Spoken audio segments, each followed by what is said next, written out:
नमस्कार। आज हम बात करेंगे एक छाती की एक ऐसी बीमारी के बारे में जो बहुत ही जटिल है और जो प्रेजेंट भी बहुत ही स्केरी तरीके से करती है। इस बीमारी का नाम है एस्परजिलोमा या फंगस बॉल।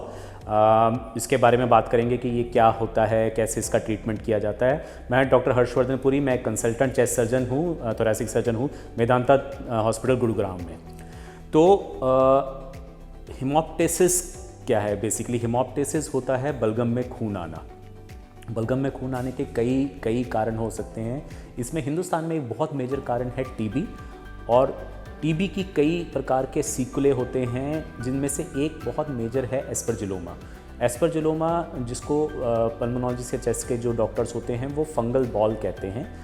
जो पहले टीबी के पेशेंट्स होते हैं, जिनका टीबी का इलाज कई सालों पहले हो गया होता है, उनकी छाती में टीबी की वजह से कुछ कैविटीज़ बन जाती हैं, जिस कैविटी में एक फंगस जमा हो जाता है जिसे फंगस बॉल या एस्परजिलोमा कहा जाता है।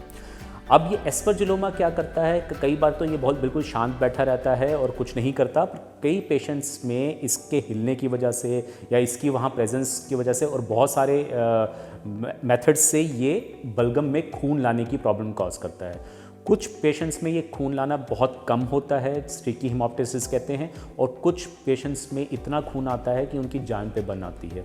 ऐसे कई पेशेंट्स हमारे पास प्रेजेंट होते हैं जो कि इसका बहुत ज़्यादा इलाज करा चुके होते हैं। कईयों को कई दिन तक दवाइयाँ दी जाती हैं, इसको टीबी की तरह कुछ लोग ट्रीट करना समझ रहे होते हैं। कुछ लोग इसमें डिफरेंट पद्धतियों से इसका इलाज करने की बात करते हैं, जिसमें से एक है ब्रोंकियल आर्टरी एम्बोलाइजेशन। उसमें क्या किया जाता है कि यहाँ से एक तार डाल के हमारी इन धमनियों से तार डाल के जो धमनियाँ इस एस्परजिलोमा को सप्लाई कर रही होती हैं छाती में, उसको बंद कर दिया जाता है। पर अमूमन हमने देखा है कि ये जो ट्रीटमेंट होता है ये एक्यूट फेज़ के लिए होता है, जब आपको बहुत ज़्यादा खून आ रहा होता है, और 6 महीने के अंदर ये ट्रीटमेंट जो है वो कारगर नहीं होता उसके बाद, और पेशेंट को दोबारा खून आना स्टार्ट हो जाता है। तो एस्परजिलोमा बेसिकली है क्या? तो छाती के जो लंग्स में दोनों साइड लंग्स होते हैं, लंग में छोटी कैविटीज़ होती हैं, उसमें ये फंगस बॉल की तरह बन जाता है। इसका इलाज बेस्ट क्या होता है कि हम उस फंगस बॉल को उस लोब के साथ या फेफड़े के उस भाग के साथ पूरा का पूरा निकाल दें। पर इसके लिए पेशेंट को काफ़ी प्रिपरेशन की ज़रूरत होती है, क्योंकि वो पेशेंट को ब्लीडिंग हुई होती है, पेशेंट बहुत कमज़ोर होता है, तो उसको थोड़ा बहुत फिजियोथेरेपी करानी होती है ताकि वो ये इस जटिल ऑपरेशन को सह पाए। उसको न्यूट्रिशनली ऑप्टिमाइज़ किया जाता है, उसकी शुगर, हार्ट की बीमारियों को कंट्रोल किया जाता है, और उससे प्रिपेयर किया जाता है सर्जरी के लिए। सर्जरी किस प्रकार से होती है? पहले हम इस सर्जरी को ओपन तरीके से किया करते थे और छाती पूरी खोल के किया करते थे। अभी भी कम से कम 25% केसेस में ये सर्जरी ओपन ही करनी पड़ती है, क्योंकि वो जो फंगस बॉल होता है वो छाती में इतनी बुरी तरह चिपक चुका होता है कि कोई भी दूरबीन की सर्जरी पॉसिबल नहीं होती। पर 75% केसेस में हम इस बीमारी का इलाज दूरबीन की सर्जरी से या वैट्स सर्जरी से या वीडियो असिस्टेड थोरैकोस्कोपिक सर्जरी से कर पाते हैं। उसमें क्या करते हैं, हम छोटे छोटे छेद करते हैं छाती में, और इस एस्परजिलोमा को देखते हुए पूरा काट देते हैं, और वो लोब इन्हीं छेदों से निकाल दिया जाता है। इसकी सर्जरी होने के बाद कुछ देर तक पेशेंट को कुछ एंटीबायोटिक्स और कुछ फंगस की दवाइयाँ चलती हैं, जिसके बाद वो पूरी तरह से इस सर्जरी से मुक्त हो जाता है। ये जटिल क्यों है बीमारी? क्योंकि इसका डायग्नोसिस बहुत लेट होता है। बहुत जगहों पे इस बीमारी के लिए मल्टीपल मेडिकेशंस दी जाती हैं। कई लोग ब्रोंकियल आर्टरी एम्बोलाइजेशन कई बार करा चुके होते हैं और उसके बाद भी उनको रिलीफ नहीं मिलता, और उसके बाद वो हमारे पास प्रेजेंट होते हैं और हम इसका सर्जरी करके उनका निदान कर पाते हैं। ऐसे ही एक पेशेंट जो हैं हमारे, वो मुकेश जैन जी हैं, जो कि हमारे पास कई डॉक्टर्स के बाद प्रेजेंट करने के बाद हमारे पास आए। तो गंगाराम हॉस्पिटल में वो हमारे पास आए थे और उनका इलाज हमने वहाँ पे स्टार्ट किया था, उनको कुछ दवाइयाँ स्टार्ट की थी, और उसके बाद उनका सर्जरी हमने प्लान किया। सर्जरी में हमने उनका सर्जरी दूरबीन से किया। दूरबीन का सर्जरी करने से उनका रिकवरी बहुत फास्ट हुआ, और कुछ ही दिनों के अंदर, 3-4 दिनों के अंदर वो डिस्चार्ज हो गए। उनका ये खून आने की प्रॉब्लम बिल्कुल सॉल्व हो गई। हाय, मेरा नाम मनीष जैन है। मैं प्रोफेशनली एप्पल इंडिया के लिए काम करता हूँ। मेरी तबीयत अचानक ख़राब हो गई थी, मेरे मुंह से ब्लड आने लग गया था। मैं सर गंगाराम हॉस्पिटल में गया, मेरे वहाँ पे कुछ टेस्ट हुए, सिटी स्कैन हुआ, जिससे कि मुझे पता चला कि मेरे लंग्स में कैविटी है, और मुझे ये पता चला कि उस बीमारी को एस्परजिलोमा कहते हैं। मैं बहुत घबरा गया था, मेरे मुंह से अचानक इतना ज़्यादा ब्लड आने लग गया था कि मैं बहुत घबरा गया था कि मुझे क्या हो गया है और मुझे कुछ समझ में नहीं आ रहा था।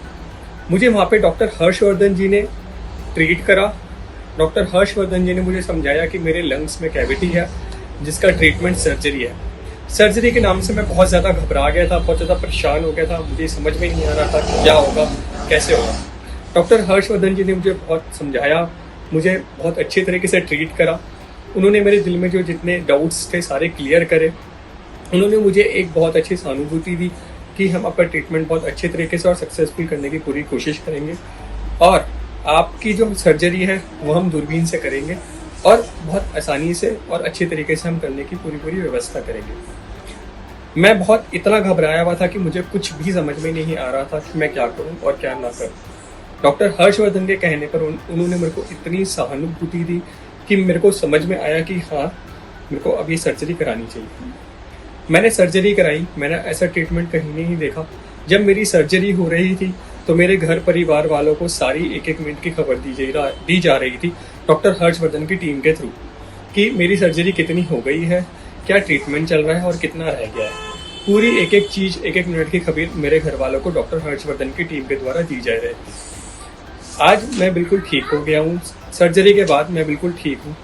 थैंक्स टू डॉक्टर हर्षवर्धन और उनकी एंटायर टीम के लिए मैं थैंक यू, धन्यवाद दिल से कहना चाहता हूँ। अब सर्जरी के बारे में मैं आपको कुछ बताना चाहता हूँ, टेक्निकल डिटेल्स नहीं। हमारी यूनिट का मानना है कि जब किसी भी पेशेंट की सर्जरी हो रही होती है तो उस समय जो होता है वो उसके परिवार के लिए बहुत ही मुश्किल समय होता है। तो हमने एक प्रोटोकॉल बनाया है कि जब पेशेंट की सर्जरी हो रही होती है तो हमारी कोऑर्डिनेटर्स जो होती हैं वो पेशेंट के अटेंडेंट को एक जगह बिठा के हर 1 से 2 घंटे के बाद उनको पूरी सर्जरी का हाल बताती हैं। तो जो ये पेशेंट हैं, जब इन्होंने अपना टेस्टिमोनियल दिया या बताया कि वो उनकी सर्जरी अच्छी हुई, तो सबसे जो इनको बात प्रभावित की या इनके परिवार को प्रभावित की वो ये की गई कि मेरे जो टीम थी वो इनको हर 1-2 घंटे के बाद ब्रीफ कर रही थी कि सर्जरी कैसी चल रही है, मानो कि सर्जरी का आंखों देखा हाल ही पेशेंट को बताया जा रहा है। तो ये जो छोटी छोटी चीज़ें होती हैं, मुझे लगता है कि ये पेशेंट की रिकवरी में, पेशेंट की फैमिली को एलिएट करने में, पेशेंट को की फैमिली की जो उस टाइम पे व्यथा होती है उसको कम करने में बहुत सहायक होती हैं।